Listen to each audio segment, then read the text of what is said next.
Amis sportifs, fans des jaunes, bonjour. Très heureux de vous retrouver ce dimanche pour parler de la liste de Gernot Rohr, le nouveau coach des Guépards du Bénin.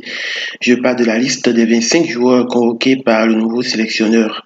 À l'entendre, c'est plus une liste de Moussa Atongi, un mec que moi je souhaite qu'on vire de l'encadrement technique des Guépards. Il n'a rien transmis de positif à la sélection, en témoignent nos nombreuses défaites sous sa coupe. De plus, son coaching a tendance à créer des frictions dans les rangs des joueurs. Il ne doit pas être totalement étranger à ce à quoi on a assisté dernièrement avec des forfaits diplomatiques de certains joueurs. Bref, c'est une liste typiquement Moussa Atungi avec le rappel de ces chouchous j'ai nommé Salim Bawa et autres Khaled Adeno et Stéphane Sessegnon. Malgré toute l'admiration que j'ai pour les deux derniers, je pense qu'ils ne doivent plus figurer dans une liste de joueurs convoqués. On peut les appeler pour encadrer les jeunes, jouer des grands frères. Je suis d'accord. Depuis dans la liste, j'ai entendu des explications de Gerard Rohr qui essayait de justifier leur présence, mais il ne m'a pas convaincu. Si c'est pour bénéficier de l'aura dans les vestiaires, appelez-les, mais ne les mettez plus sur une liste. En défense, Adil n'est plus indispensable. On a déjà des jeunes expérimentés comme Mohamed Tidjani. On peut le remplacer. Donc ce vieux disque de vieux joueur encore important, on est lassé de l'écouter. L'autre chose sur laquelle je souhaite revenir, c'est la convocation de joueurs qui ont eu par le passé des comportements irrespectueux à l'égard du maillot national.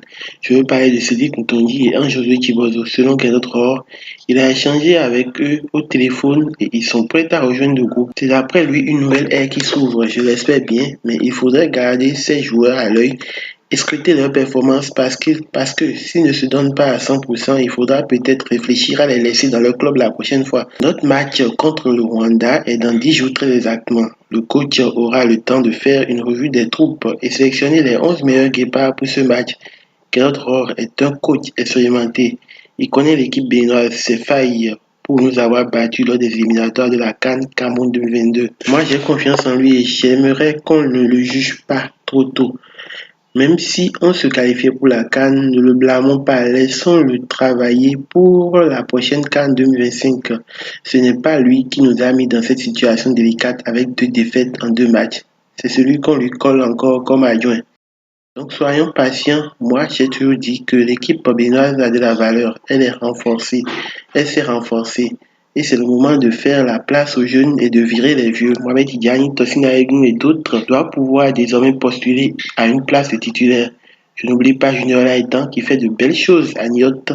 Donc place aux jeunes et surtout accrochons notre habit là où notre main peut aller.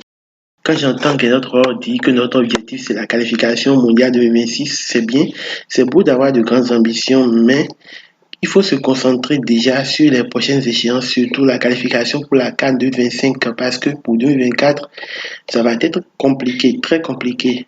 Pour y arriver, que notre Rohr a déjà donné la recette, ou plutôt l'état d'esprit.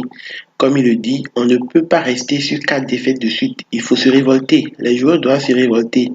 Il faudra aussi que le coach mette de la rigueur dans cet effectif et construise une équipe solide, soudée, redresser les mous et casser les durs qui se prennent déjà pour des stars.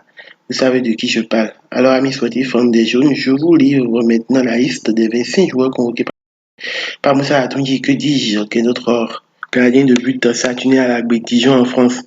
Marcel Danginou, JDR Star en Afrique du Sud. Sergio Bassa, AS Cotonou.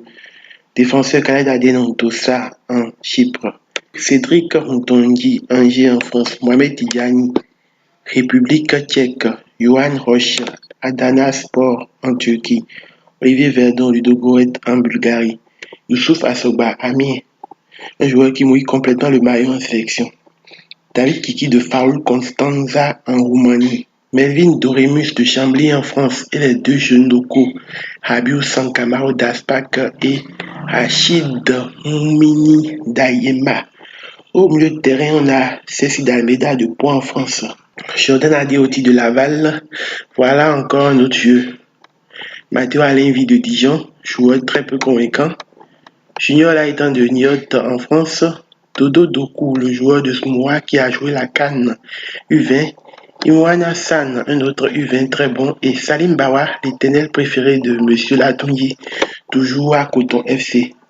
En attaque, on retrouve Steve Mounier de Brest en France, Tosin Aegnou du FC Zurich, En Suisse, Serbio Soukou, qui a depuis quitté l'Allemagne pour un club turc, Jodel Dossou de Sochaux en France, Anne-Josué Tibozo d'Amiens et Stéphane Cesséan de Sirens à Malte. Je vous laisse avec le meilleur de la conférence de presse de Kenneth Rohr. Tout l'objectif 2026, mais il y a une autre canne qui va venir après celle-ci. Moi, je crois qu'on peut se qualifier pour celle-là, on va tout faire pour. Mais parfois, bon, il faut aussi, dans si peu de temps, un peu de réussite, un petit coup de sifflet de l'arbitre. Je vois, il y a des pays qui ont toujours des pénaltys, alors que, bon, parfois le football dépend aussi de ces détails-là. Mais on y croit, c'est vrai que c'est important, mais si d'aventure ça ne devait pas se faire, moi je crois qu'on va le faire, mais on a d'autres objectifs derrière. Et en tant que 19e Africain, on doit avoir des ambitions. Et je te dis, l'ambition du Bénin doit être aussi de participer à une Coupe du Monde. Je l'ai fait avec le Nigeria en Russie, c'était magnifique. J'ai envie de le refaire. Et je voudrais transmettre cette envie, cette patience, cette volonté aussi à mes joueurs. Et je compte sur mon staff, sur Moussa, sur tout le monde pour nous aider dans cette œuvre-là. Puisque vous dites que les 3 gardiens ne jouent pas, est-ce qu'il y en a un qui joue actuellement? On a beau chercher, il n'y en a pas. Donc, je pense que ce qu'il faut, monsieur, vous seriez à ma place, peut-être que vous diriez aussi, il faut donner confiance à ceux que vous avez à votre disposition. Donc, j'ai parlé avec Saturnin, on a fait le point, j'ai parlé avec son coach, que je connais bien. Il travaille bien. Actuellement, il n'est pas titulaire. Il a été souvent titulaire. Il traverse une période difficile. Ça peut arriver. Donc, essayons de le renforcer mentalement, de le mettre dans de bonnes conditions pour qu'il soit un numéro 1, soutenu et en confiance, malgré le fait qu'il ne joue pas actuellement dans son club. Bon, ensuite, il y a les 2 autres gardiens. Il y a quand même Obassa qui a fait pratiquement tous les matchs. Là, il n'a pas fait le dernier match parce qu'il avait un petit souci à l'orteil, mais on a eu son entraîneur au téléphone. Il nous a rassuré, il est bien, alors que normalement il joue. C'est un des meilleurs gardiens, sinon le meilleur local. Voilà le choix du 3e gardien. Le 2e gardien que Moussa a eu au téléphone a joué des matchs au mois de février. Il n'a pas joué les 2 derniers matchs. Alors, on est en train de voir pourquoi. On verra.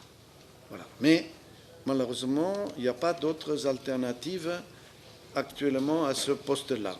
Mais, on est... Il n'y a pas de... Peut-être, non. On peut compter sur tout le monde.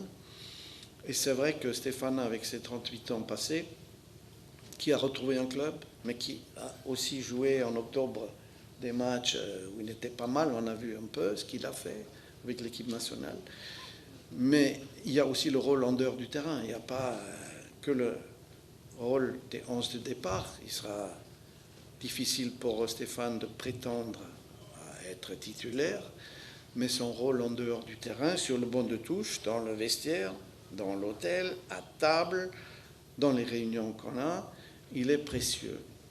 Et même s'il sait qu'il ne va pas forcément pouvoir jouer beaucoup.